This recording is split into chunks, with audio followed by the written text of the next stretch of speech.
Imagine a life that looks full, calendars tense, rituals checked, a steady stream of accomplishments, and yet when you close the door it feels hollow, like a serpent eating its own tail, motion that consumes its source.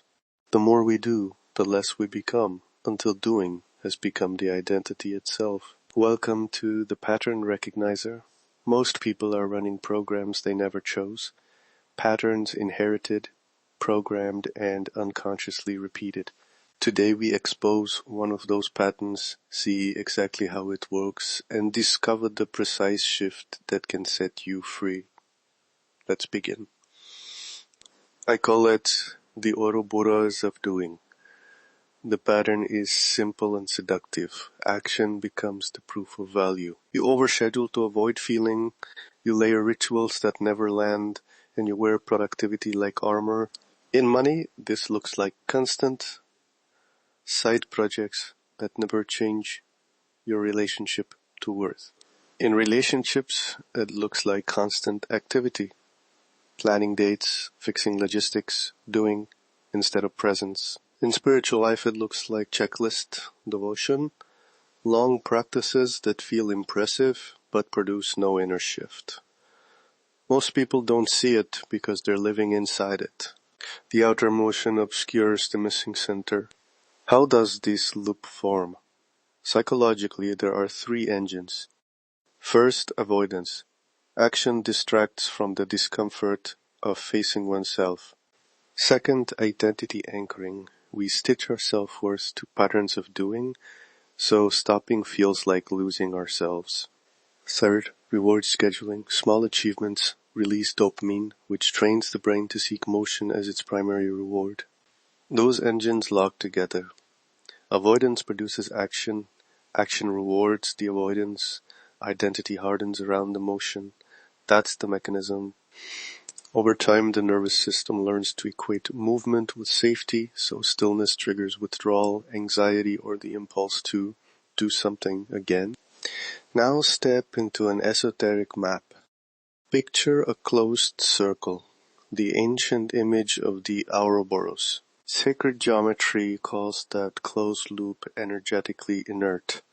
Attention spins around the perimeter and never enters the center. Hermetic and toroidal metaphors describe a field where attention circulates outward and back, never touching the still source. Stoicism gives us a practical distinction, means versus ends.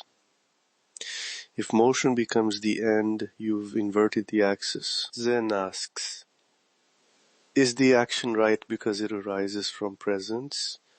Or merely busy because it covers absence? The loop preserves suffering as identity, and those traditions point to subtraction, not accumulation, as the route back to center. Return to the center. Here is the reframe. Motion is a map, not a territory. Doing can show the route, but it doesn't guarantee arrival.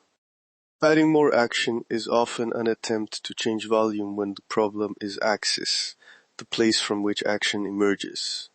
True transformation is subtraction, not expansion. One shift changes everything. Remove one routine that exists to cover a feeling, and the whole will reveal the hidden center. That whole is the true work. Small patterns, big transformations. One shift changes everything. Now the practical tool, the 3-minute empty arc. This is not a long ritual. It's a precise subtraction and a brief witness practice you can test for 7 days. Step 1. Choose one habitual action you will remove tomorrow for the entire day. Something small but automatic. A habitual scroll session, a daily extra meeting, an extra layer of productivity like micromanaging your to-do list. Step 2. At a chosen moment, replace that action with 3 minutes of witness practice. Sit or stand comfortably, soften the gaze, breathe naturally. For 3 minutes, notice the urge to fill the empty place. Name it silently. Urge, anxiety, boredom, and breathe.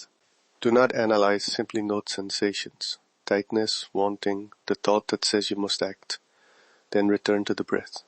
That's it. 3 minutes. No drama, no fixing. Third, journal one line immediately after. What shifted, what rose, what wanted you to act. Test it 7 days. Keep the subtractions selective.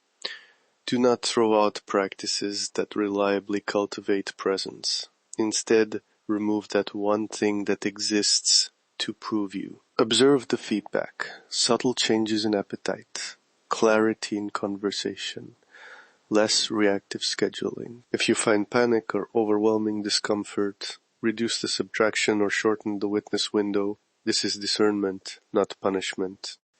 Over a week, you'll notice the torus of attention loosening, the perimeter thins, and the center becomes available. One small removal can allow a whole new architecture to emerge. Recap. Name the loop, the Ouroboros of doing. See the mechanism, avoidance, identity anchoring, and reward scheduling, and the esoteric map, the closed circle that keeps attention circling. Your shift.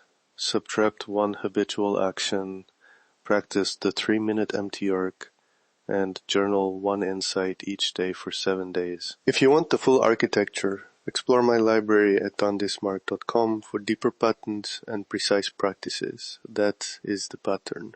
That is the mechanism. And that is your shift today. The pattern is the prison.